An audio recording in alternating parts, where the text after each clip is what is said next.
Hello বন্ধুরা, নমস্কার। তোমাদের রান্নাঘরে স্বাগত। আজকে আবার একটা দারুণ স্বাদের রেসিপি নিয়ে চলে এসেছি। আজকে করব কাঁচা কলার কোপ্তা। আশা করছি তোমাদেরও ভালো লাগবে। প্রথম থেকে শেষ অবধি দেখার জন্য আমি অনুরোধ করছি। দেখো, আমি একটা এখানে বড় সাইজের কলা কেটে ধুয়ে নিয়েছি আর একটা আলু নিয়েছি। তাহলে সবার প্রথমে আমি উনুনটা ধরিয়ে নেব। আমি কিন্তু উনুনটা ধরিয়ে কড়াইটা বসিয়ে দিয়েছি। এবার জলটা দিয়ে দেবো।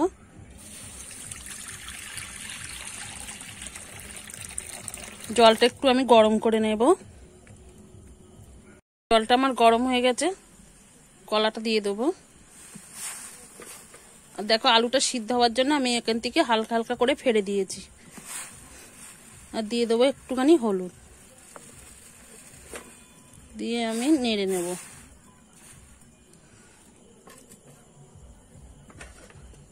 এবার ঢাকনাটা দিয়ে আমি ঢেকে দেব। এইভাবে আমি সিদ্ধটা করে নেব। আমি ঢাকনাটা খুলে দেখে নেব।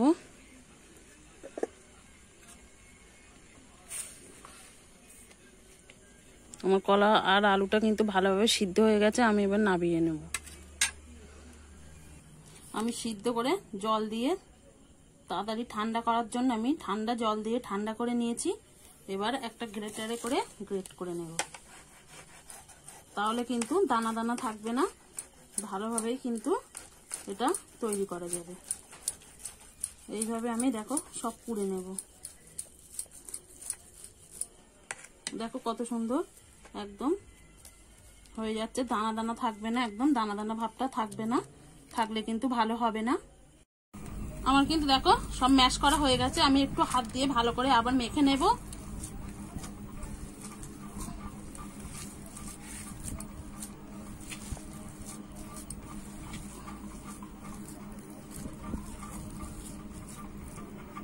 আমি ভালো করে মেখে নিয়েছি। এবার এক এক করে আমি মশলাগুলো দিয়ে দেবো। আদা কুচি, কাঁচা পাকা লঙ্কা কুচি, পেঁয়াজ কুচি,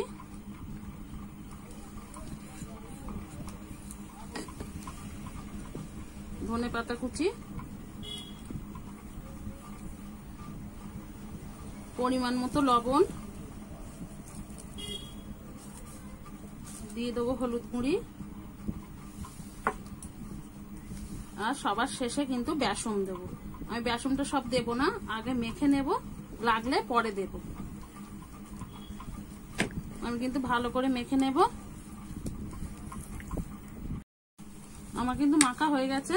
আর বেসনটা কিন্তু আমার পুরোটা লাগেনি, এইটুকুনি বেঁচে আছে। এটা আর লাগবে না আমার। আমার কিন্তু মাখা হয়ে গেছে ভালোভাবে। আমি এবার কোপ্তাটা গড়ে নেব। তোমরা যেমন মন চাইবে সেইভাবে কোপ্তাটা তৈরি করে নিতে পারো। আমি কিন্তু এরকম করে গোল করে নেব।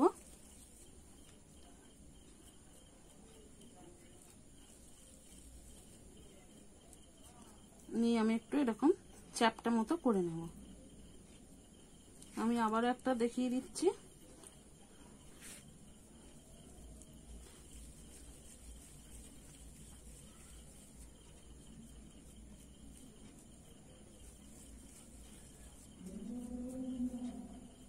দেখো, আবার একটা করে নিয়েছি। আর আমি বলতে ভুলে গিয়েছিলাম, আমি কিন্তু হাতে একটু তেল মাখিয়ে নিয়েছিলাম, নাহলে কিন্তু হাতে লেগে যেতে পারে। আমি এইভাবে কিন্তু কোপ্তাগুলো সবগুলো গড়ে নেব। আমার কোপ্তাগুলো কিন্তু দেখো রেডি হয়ে গেছে। আমি কিন্তু সব করে নিয়েছি। তেলটা কিন্তু ভালোভাবে গরম হয়ে গেছে। আমি একটু এবার নেড়ে নেব।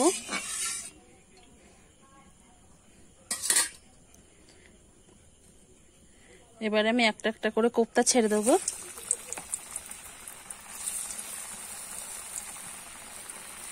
এইভাবে আমি কোপ্তাগুলো সব ভেজে নেবো এক এক। আমার কোপ্তাগুলো দেখো আমি উল্টে পাল্টে ভালো করে ভেজে নিয়েছি। এইভাবে কিন্তু আমি আর যেগুলো আছে সেগুলোও ভেজে নেব। কোপ্তাগুলো সব ভাজা হয়ে গেছে। ওই তেলেতেই কিন্তু আমি গোটা লঙ্কা, জিরে, তেজপাতার একটু হিং ফোড়নে দিয়ে দিলাম। ফোড়নটা আমি ভালো করে ভেজে নেব। এখানে আছে আদা, রসুন, পেঁয়াজ আর কাঁচা লঙ্কা বাটাটা আমি দিয়ে দিলাম। দিয়ে আমি ভালো করে কষিয়ে নেব। এবারে কিন্তু আমি এক এক করে গুঁড়ো মশলাটা দিয়ে দেবো। পেঁয়াজ রসুনটা আমি ভালো করে একটু কষিয়ে নিয়েছি। জিরে গুঁড়ো আর ধনে গুঁড়োটা আমি একসঙ্গে দিয়ে দিলাম। দিয়ে দেবো লঙ্কা গুঁড়ো, তোমরা যে যেমন ঝাল খাবে সেরকম দিয়ে দেবে। দিয়ে দেবো লবণ, দিয়ে দেবো হলুদ গুঁড়ো। আমি একটু অল্প চিনি দেবো, তোমরা যদি মিষ্টি খেতে ভালোবাসো তবে দিও, নাইলে না দিতেও পারো। আর আমি একটু জল দিয়ে দেবো। দিয়ে আমি মশলাটা এবার কষিয়ে নেব। এবারে দিয়ে দেবো টমেটোটা বেটে রেখেছিলাম, সেই টমেটোটা দিয়ে দেবো।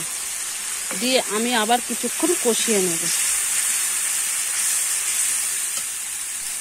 দেখো আমার কিন্তু মশলা থেকে তেল ছেড়ে দিচ্ছে। মশলাটা আমি ভালো করে কষিয়ে নিয়েছি। এবারে কিন্তু আমি জলটা দিয়ে দেবো।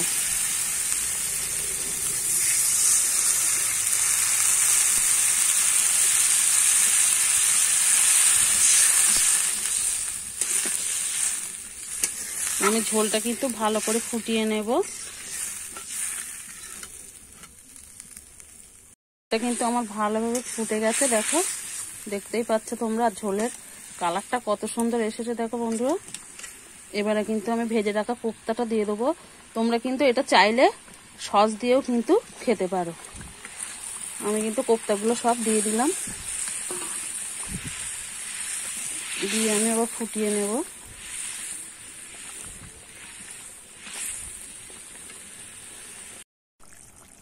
আমার কিন্তু কোপ্তাটা হয়ে গেছে দেখো। আর কত সুন্দর কালারটা এসেছে বন্ধুরা, সেটাই তোমরা দেখো। একটু হেবি সুন্দর কালারও এসেছে, তেমনি কিন্তু খেতেও সুন্দর হবে। আমি এবার একটু ঘি দিয়ে দিচ্ছি আর দিয়ে দেবো গরম মশলা। দিয়ে আমি একটু আবার নেড়ে নেব। আমি কিন্তু আর ফোটাবো না, এবারে নামিয়ে নেব। দেখুন বন্ধুরা, আমি কিন্তু নামিয়ে নিয়েছি একটা প্লেটে, আর উপর দিয়ে ধনেপাতা ছড়িয়ে দিয়েছি। তাহলে একবার অন্তত বাড়িতে বানিয়ে খেয়ে দেখতে পারো। খুব অসাধারণ কিন্তু খেতে হয়েছে, যেমনি দেখতে হয়েছে তেমনি কিন্তু খেতেও হয়েছে।